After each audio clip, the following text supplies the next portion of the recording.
Salud.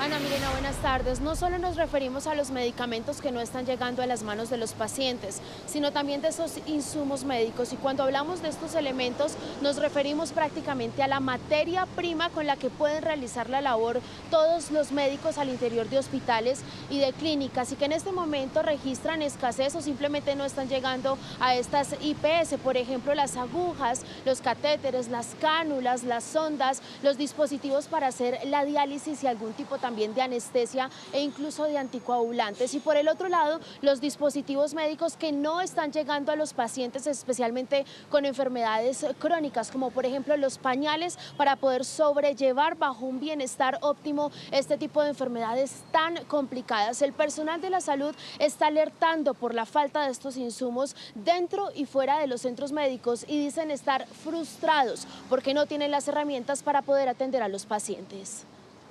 Es difícil y saber que... Marcela es la mamá de Salomé, una paciente que con tan solo 8 años de edad ha vivido en carne propia la necesidad de un trasplante de riñón.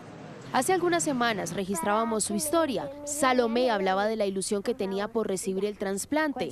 Hoy la historia es diferente. Tuvo que ser operada de urgencia y esperar por un insumo médico indispensable para sobrevivir. A Salo se le demoró la intervención que tenían que hacerle de retirarle el catéter porque le dio una infección en el catéter llamada tunelitis. Entonces no se nos demoró porque el catéter no llegaba, no está en Colombia. Muchos pacientes que hoy no tienen medicamentos tampoco obtienen los insumos necesarios para una intervención quirúrgica o los dispositivos médicos para los posoperatorios. Mientras Salomé tuvo que reemplazar su insumo porque nunca llegó, Adriana hoy no tiene los insumos necesarios para recuperarse de una operación después de haber sido diagnosticada con un cáncer de cérvix. Me dieron la orden para las barreras y todos los insumos que necesito, que son barreras y bolsas para la colostomía, no las hay. Entonces, son cosas que no se consiguen en todas las droguerías, en las farmacias, y son cosas que si se consiguen es un precio alto.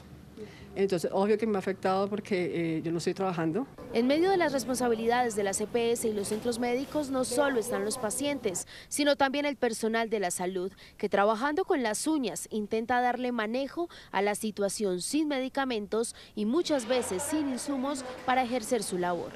Nosotros somos los que le damos la cara todos los días a los pacientes y estamos frente a la queja de que no les están entregando el medicamento, frente a pacientes que están sintiendo dolor. Y esto, por supuesto, para los médicos es una situación muy frustrante. Los hospitales públicos no cuentan con la dotación y los elementos necesarios para este tipo de procedimientos por su situación financiera.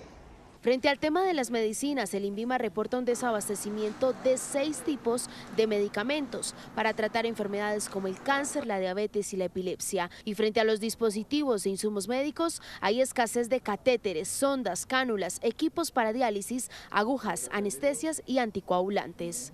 Los dispositivos médicos que no le están llegando a los usuarios pueden obedecer a razones de relaciones comerciales entre las EPS y las IPS o los operadores como tal que les dispensan. Pacientes a los que solo les queda aguantar el dolor y la enfermedad sin recibir mayores respuestas.